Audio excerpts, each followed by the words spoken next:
쌤, 오늘은 기후위기와 관련하여 어떤 얘기를 해주실 건가요? 네, 오늘은 IPCC 6차 평가보고서로 2021년 8월 9일 발표된 제1실무그룹 보고서의 중요 내용에 대해 알아보겠습니다.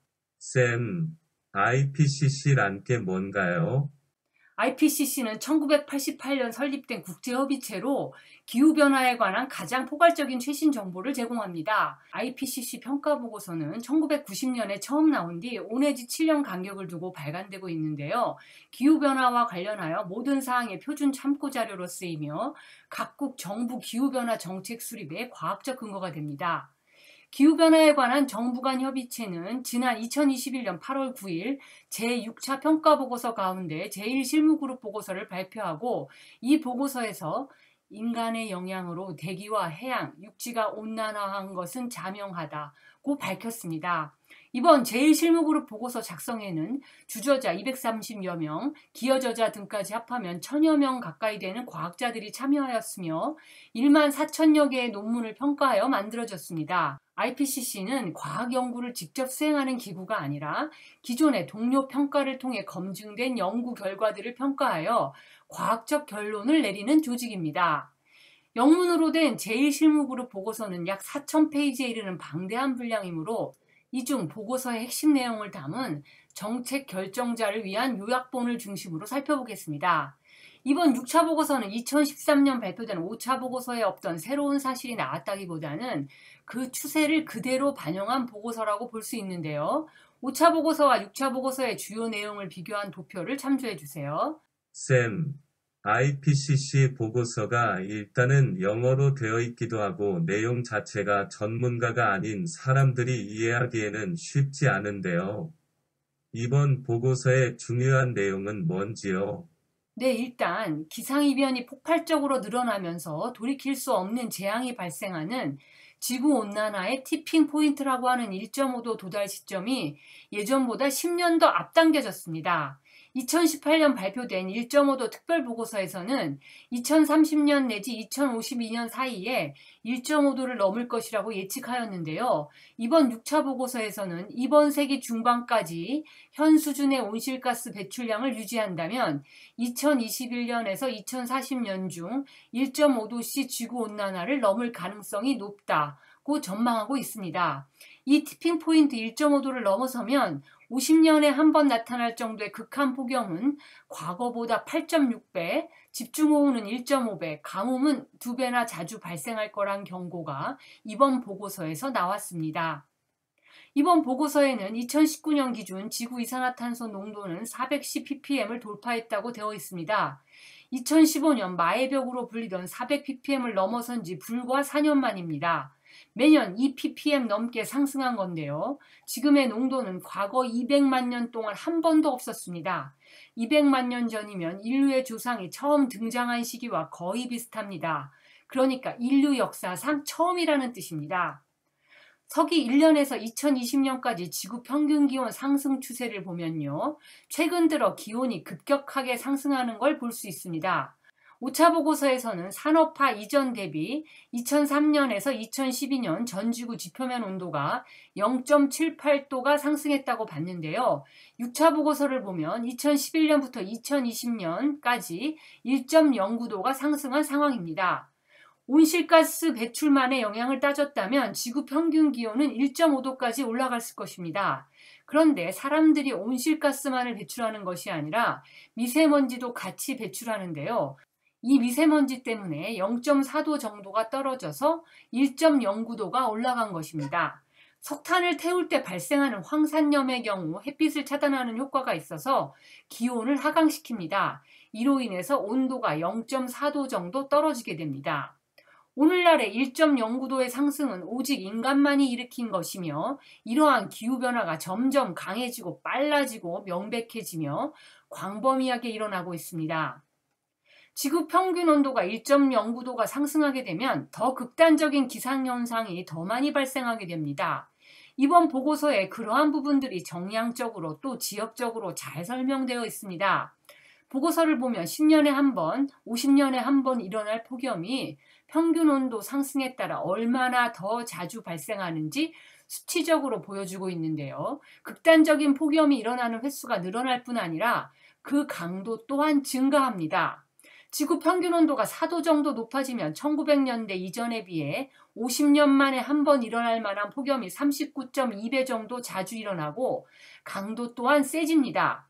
이 정도면 생존 자체가 어려운 폭염 속에 인류가 들어가게 되는 겁니다. 열대 지방의 경우 2도만 넘어도 사람의 거주 자체를 포기해야 할 수도 있습니다. 지구 평균 온도가 상승함에 따라 극단적인 홍수와 건조 지역의 가뭄 또한 더 자주, 더 센 강도로 일어납니다. 이것을 보고 우리나라가 건조 지역에 속하지 않는다고 먼 나라 이야기처럼 생각해서는 안 됩니다. 우리나라에서 먹는 대부분의 곡물은 미국 중서부, 호주 등 건조 지역에서 수입해 온 것들입니다.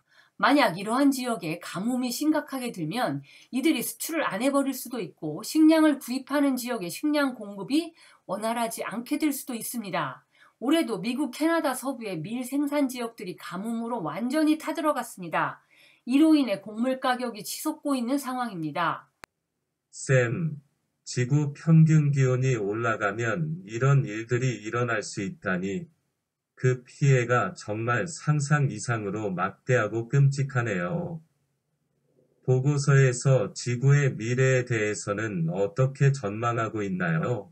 이번 보고서에서는 미래를 전망하는 시나리오를 제시하고 있습니다. 미래의 기후변화를 예측하려면 미래 이산화탄소 배출량이 결정되어야 합니다. 이산화탄소 배출량은 인구가 많을수록, 잘 살수록, 중화학공업에 기반한 산업구조일수록 더 많습니다. 재생에너지에 기반한 에너지 체계를 가지고 있다면 줄어들고요. 다시 말해 이산화탄소 배출량은 인구, 경제 수준, 산업구조, 재생에너지에 의해 결정됩니다. 즉, 그 나라의 사회경제구조 자체를 의미합니다. 과학자들이 기후변화로 인한 미래를 예측하기 위해서는 미래에 이산화탄소가 얼마나 배출될 것인지 알아야 합니다. 그런데 이건 기후과학자가 하는 일이 아니라 사회학자, 경제학자, 에너지학자들이 해야 하는 일입니다.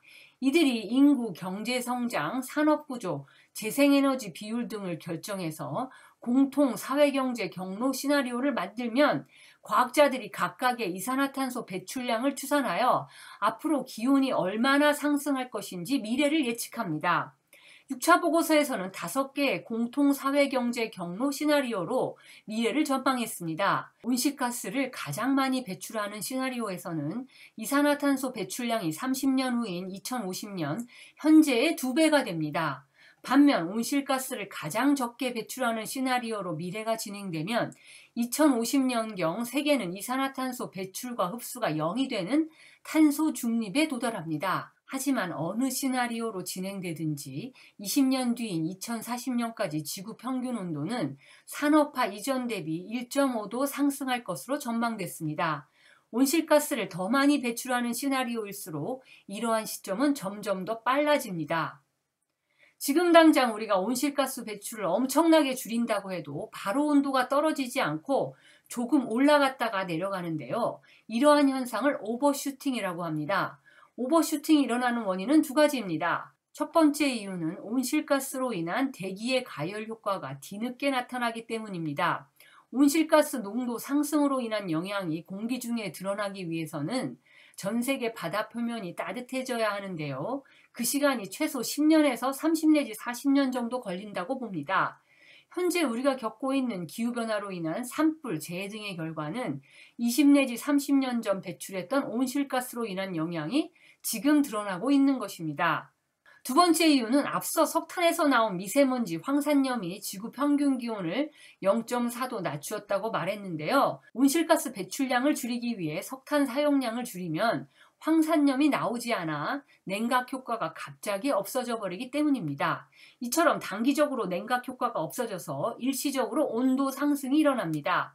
이러한 요인들 때문에 1.5도 상승을 막는 시나리오라고 해도 중간에 한번 1.5도를 돌파할 것이라고 예측됩니다. 6차 보고서는 북극 기온 상승이 전 지구 온난화 속도보다 2배 이상 빠른 것으로 나타났다고 우려했습니다. 모든 시나리오에서 2050년 이전 최소 한 번은 9월 중 북극 해빙이 거의 다 녹을 가능성이 있다는 분석을 내놓았습니다. 북극 해빙이 녹으면 대서양의 해양 순환 속도가 느려지거나 멈출 수 있습니다. 북극 해빙 소멸은 제트기류에 영향을 줘서 우리나라의 겨울철 한파를 야기할 수 있고 여름철에는 블로킹 생성으로 폭염을 강화시킬 수 있습니다.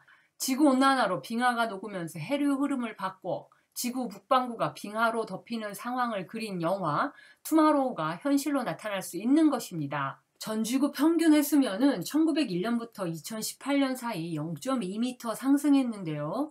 해수면 상승 평균 속도는 1901년부터 1971년 동안 1.3mm, 1971년부터 2006년 동안은 1.9mm, 2006년부터 2018년 동안은 3.7mm로 약 2.85배 증가했습니다.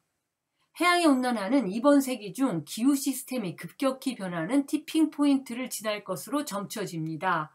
온실가스를 가장 적게 배출해도 21세기 말까지 해수면이 1995년부터 2014년에 비해 최고 0.55m 높아지고 가장 많이 배출하면 최고 1.01m까지 상승하는 것으로 나타났습니다. 해수면이 0.5m 상승하면 태평양 섬나라는 대부분 물밑으로 사라지고 인도의 뭄바이, 중국 상하이 등 인구 1천만 내지 2천만 명이 넘는 초대형 해안 도시가 침수될 것이라고 경고합니다. 1m 이상 상승할 경우 우리나라의 인천, 부산 일부 지역이 바닷물에 잠기게 됩니다. 과거와 미래의 온실가스 배출량으로 인해 해수면은 수백 내지 수천 년간 상승할 것이고 상승한 해수면은 수천 년 동안 되돌릴 수 없을 것입니다. 현재 수준의 탄소 배출이 지속될 경우 세기 말인 2081년에서 2100년 전 지구 지표면 온도는 4.4도 상승합니다. 지구 평균 온도 상승은 지구 생태계에 큰 영향을 미치는데요. 온도가 2 내지 3도 상승하면 이번 세기 안에 생물종 54%까지 멸종할 것으로 예상됩니다. 쌤, 너무 암울한 미래네요.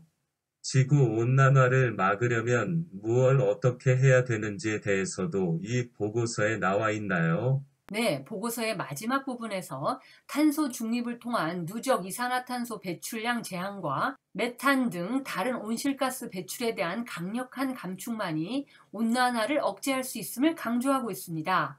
인간으로 인한 지구온난화를 특정 수준으로 억제하려면 누적 이산화탄소 배출량을 제한하고 최소한 이산화탄소 배출과 흡수가 0이 되는 탄소 중립에 도달하고 다른 온실가스 배출의 강력한 감축이 필요합니다.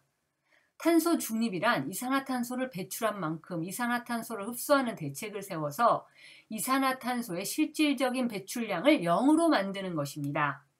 6차 보고서는 누적, 인위적 CO2 배출량과 지구온난화 사이에 거의 선형관계가 있다는 5차 보고서의 결과를 재확인하였습니다. 여러 나라들이 공약한 2050년 탄소 중립이 실현되면 21세기 말 전 지구 지표면 온도 상승은 1.4도로 낮춰질 가능성이 매우 높다고 보고서는 밝혔습니다. IPCC 과학자들이 이야기하는 바는 명확합니다.